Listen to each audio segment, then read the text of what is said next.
अगर आप डीजल और पेट्रोल की गाड़ी खरीदना चाहते हो तो आप ज़्यादातर क्या करते हो? आप गाड़ी के रिव्यूज़ देखते हो, ब्रांड की वैल्यू देखते हो, टेस्ट ड्राइव लेते हो और गाड़ी खरीद लेते हो। ये हम ऐसा इसलिए कर पाते हैं क्योंकि हमारे पास आइस इंजन्स का 100 साल का डेटा होता है।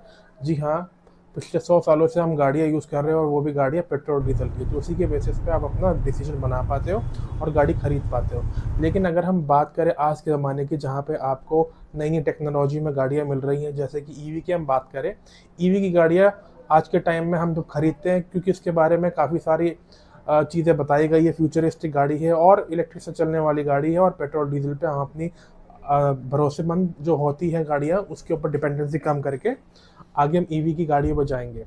देखिए, आज आज के टाइम में भी ज़्यादातर लोगों को ईवी की गाड़ियों के बारे में ज़्यादा डिटेल में पता नहीं है। तो I that is why I decided to make a video on this topic, जहाँ पे हम कार की बैटरी से लेकर इंफ्रा के बारे में बात करेंगे और आपके सारे डाउट्स को क्लियर करेंगे।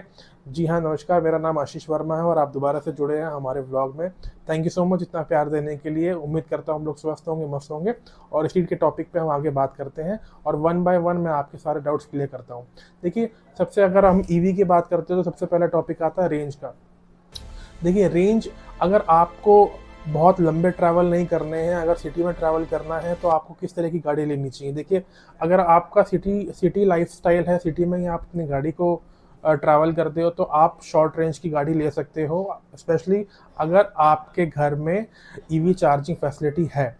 तो ये इंपॉर्टेंट चीज़ है, अगर आपके पास ईवी चार्जिंग फैसिलिटी आपके घर में है तो आप एक छोटी गाड़ी, टाटा टियागो जैसी गाड़ी भी ले सकते हो, जो कि क्लेम रेंज देते हैं 230 की, लेकिन एक्चुअल में 180 की रेंज में आप अपना ड्राइव कर सकते हो, जो कि 3 से 4 दिन आप आराम से सिटी ड्राइव कर सकते हो, ऑफिस से, अगर घर से ऑफिस, या मेजरली आपको सिटी में ड्राइव करना है। लेकिन इंपॉर्टेंट चीज़ ये है, अगर आपका सिटी में, अगर आपका इंफ्रास्ट्रक्चर, आपका घर ऐसी जगह है जहाँ पर आपको अपनी गाड़ी रोड पे पार्क करनी पड़े, तो आप लॉन्ग रेंज की गाड़ियाँ आप ले सकते हो, जैसे एम जी की गाड़ी है, और या फिर टाटा नेक्सॉन की गाड़ी है, एम जी विंसर होगी, टाटा नेक्सॉन होगी, जो कि अपने आप को एक तरह से 300 से लेकर 400 तक की किलोमीटर की रेंज दे देते हैं और इनका इंफ्रास्ट्रक्चर काफ़ी अच्छा है, वर्ल्ड वाइड है। तो आप इन गाड़ियों को अपने घर में इंस्टॉलेशन फैसिलिटी है तो आप उसमें लगा सकते हैं।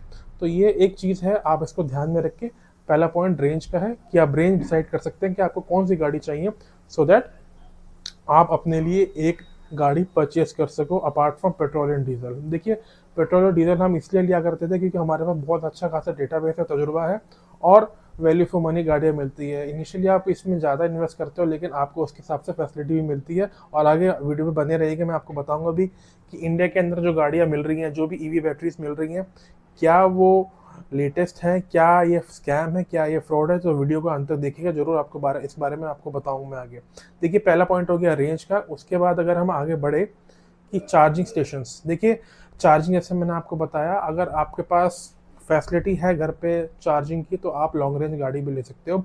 उस केस में आप एक डिसाइड कर सकते हो कि आपको लॉन्ग रेंज में जब गाड़ी चाहिए, और लॉन्ग रेंज के लिए जैसे आप सिटी से बाहर कभी कभी छोटे छोटे ट्रिप्स लगाते हो फैमिली के साथ, तो प्लान करके आप अपनी गाड़ी को लेके जा सकते हो।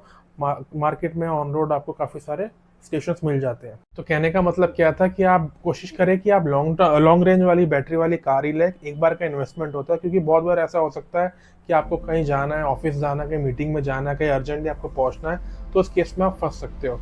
तो आपके पास लॉन्ग रेंज की एक कार रहेगी तो आपके पास एक अपॉर्चुनिटी रहेगी, एक चांस रहेगा कि आपके पास बैटरी सेव रहे कार के अंदर, क्योंकि लॉन्ग रेंज है तो आपको उस सिचुएशन में आना नहीं पड़ेगा।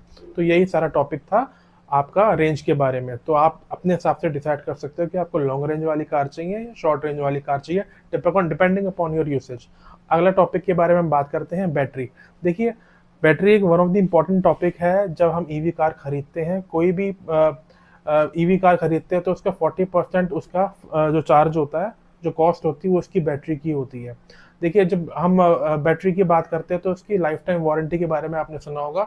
EV companies life time warranty के बारे में बात करती है, लेकिन इसमें कैच है। लाइफ टाइम वारंटी का मतलब नहीं है कि जब तक आप जीवित हो तब तक के लिए वारंटी मिलेगी। देखिए, यहाँ पे भी बहुत सारे हिडन क्लॉजेस होते हैं जिसको आपको ध्यान में रखना होता है।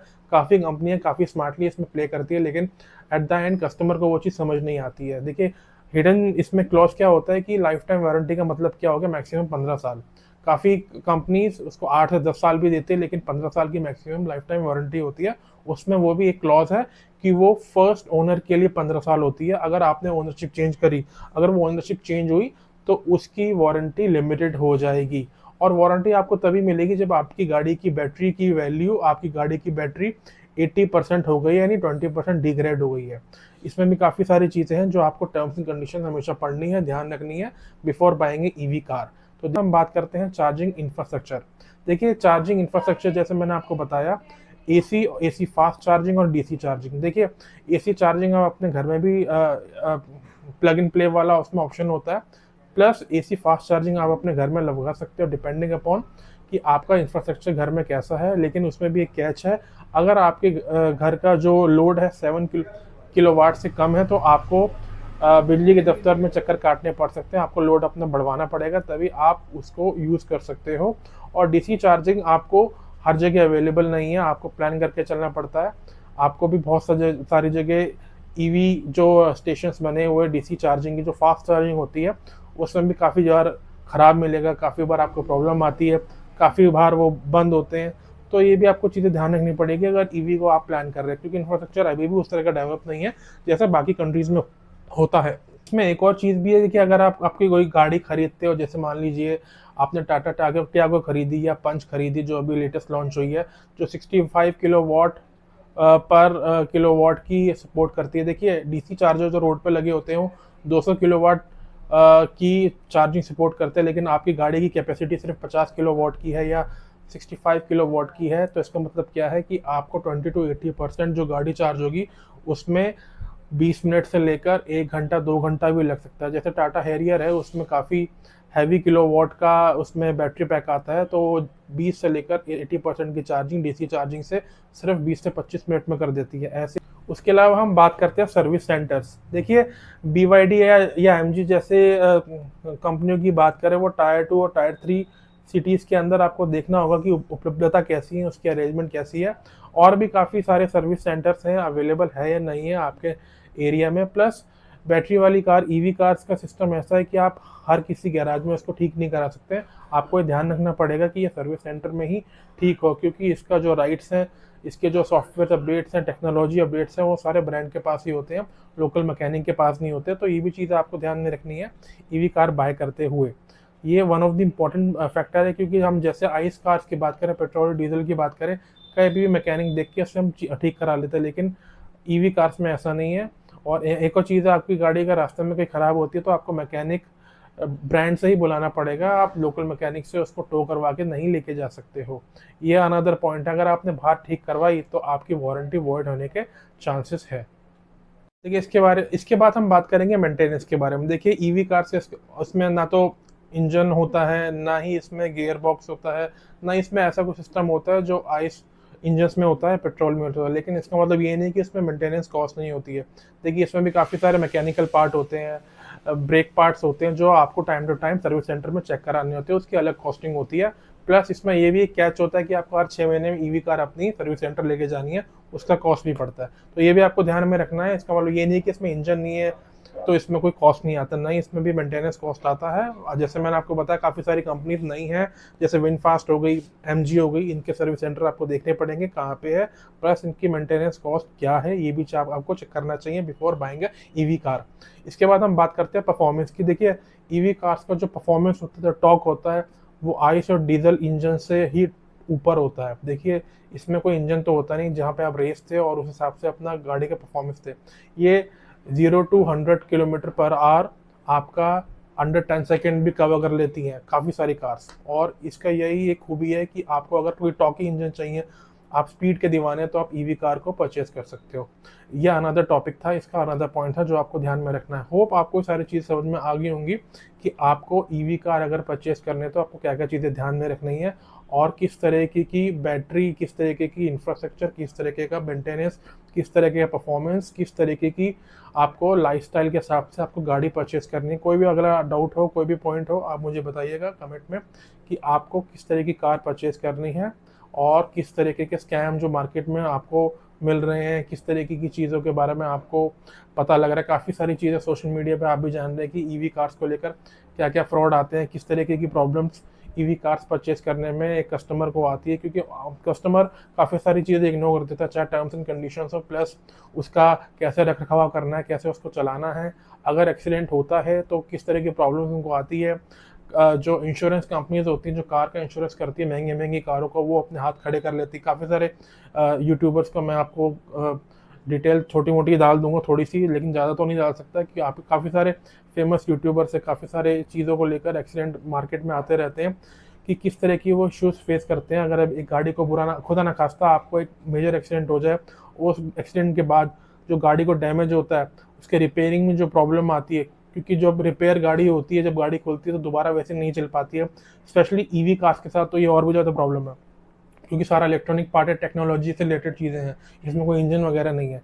तो उसको रिपेयर करने का जो टेक्नोलॉजी, जो स्मार्टनेस है, जिस तरीके का एक्सपर्टीज़ है, वो आज भी इंडियन मार्केट में हमारे यहाँ पे टेक्नीशियंस के पास नहीं है, और उनके भी बहुत बार हाथ पैर फूल जाते हैं। काफ़ी बार तो उनको ये भी नहीं पता होता कि इनको रिपेयर कैसे करना है। मार्केट बाहर से आउटसोर्स की हुई चीज़ें हम इंडियन कार्स में लगा रहे हैं, ईवी कार्स में, जैसे चाइना हो, जैसे आपको भी पता ही है कि मार्केट्स में बाहर से बैटरीज का या चिप्स का सारा एक्सपोर्ट इंपोर्ट होता है, तो वो सब चीज़ें भी प्रॉब्लमेटिक होती है। अगर गाड़ी एक्सीडेंट हुआ तो बहुत बार ऐसा भी होता है कि गाड़ी लंबे महीनों तक सर्विस सेंटर में खड़े रहो, आपको प्रॉब्लम हो जाती है और काफ़ी बार चक्कर काटने पड़ते हैं। पैसे भी आपने दिए, लेकिन जब प्रॉब्लम आई तो ऐसी प्रॉब्लम आई, सर्विस सेंटर हाथ खड़े कर देते हैं और इंश्योरेंस कंपनी भी हाथ खड़ा कर देती है। तो आपको सब चीज़ें ध्यान में रखनी है, प्लस इसकी रीसेल वैल्यू भी आपको चीज़ें देखनी पड़ेगी कि रीसेल वैल्यू, अगर आप आज कोई गाड़ी 15 लाख की खरीदते हैं, 5 साल बाद उसकी वैल्यू क्या है। सर्विस सेंटर्स काफ़ी सारी चीज़ें आपको, या सर्विस शोरूम्स ये नहीं बताएंगे। आप एक मैं आपको हिंट देता हूँ, प्रो टिप देता हूँ, आप किसी भी सेकेंड हैंड मार्केट में चले जाइएगा, कितनी ईवी कार्स आपको सेकेंड हैंड मार्केट में सेल होने के लिए मिलेंगी, प्लस आइस और डीजल कार्स। ये आपको पता लग जाएगा कि कितनी डीजल कार और पेट्रोल कार की रीसेल है और ईवी कार्स की कितनी रीसेल है। तो ये सब चीज़ें आपको मैंने बताना था। जो भी ईवी कार आप खरीदे, ध्यान से खरीदे, आप हार्ड एंड फास्ट मनी होता है और इनिशियली आप उसमें इन्वेस्ट कर रहे हो। वो मैं मानता हूँ कि आप जितना अभी चला रहे हो, अभी जितना इन्वेस्ट करोगे, आगे जाके आपको वो फ़ायदा करेगा। प्लस इसके अलावा भी आपको बहुत चीज़ें ध्यान में रखनी होती है। मैं फटाफट आपको बता देता हूँ, वीडियो बहुत लंबी हो रहा है, लेकिन आपके लिए इंपॉर्टेंट चीज़ है। जैसे कि मैं बात करूँ कि आप अगर आपका प्लान गाड़ी को 5 साल से कम का रखने का है, तो आप इसको मत खरीदिएगा। अगर आप उसको बेच देंगे, क्योंकि आप इनिशियली काफ़ी मोटा पैसा आप ईवी कार में लगाते हो, आपकी रनिंग के हिसाब से अगर आपकी रनिंग 30, 40, 50, 60, 70 किलोमीटर है पर डे की, तो ये आपके लिए फ़ायदेमंद है। वो उस हिसाब से आप अपनी रेंज और अपनी जो यूजेबिलिटी के हिसाब से इसको क्या कहते हैं, कंपनसेट कर सकते हो 3 से 4 साल के अंदर, जो आपने पैसा एक बार में अभी लगाया है। अदरवाइज अगर आपकी क्या कहते हैं ड्राइव कम है, अगर आपको गाड़ी जल्दी बेचनी है, तो बेटर है आप डीजल या पेट्रोल के पास जा सकते हो। तो उम्मीद करता हूँ आपको क्रक्स ऑफ द स्टोरी समझ में आया होगा। काफ़ी सारे डाउट्स आपके मैंने क्लियर कर दिए होंगे इस वीडियो में। कोई भी पॉइंट हो, कोई भी डाउट हो, कोई भी कमेंट करना चाहते हैं, कोई भी आपसे मेरे से क्वेश्चन पूछना चाहते हैं, आप कमेंट बिलो डाउन कर सकते हो। चैनल को सब्सक्राइब कर ले, F50 विद आशीष, मेरा नाम है आशीष है। Thank you so much video को एंड तक देखने के लिए। आप लोग स्वस्थ रहे, मस्त रहे, ऐसे ही हमारे वीडियोज़ को बहुत सारा प्यार करते रहे, एंड sayonara।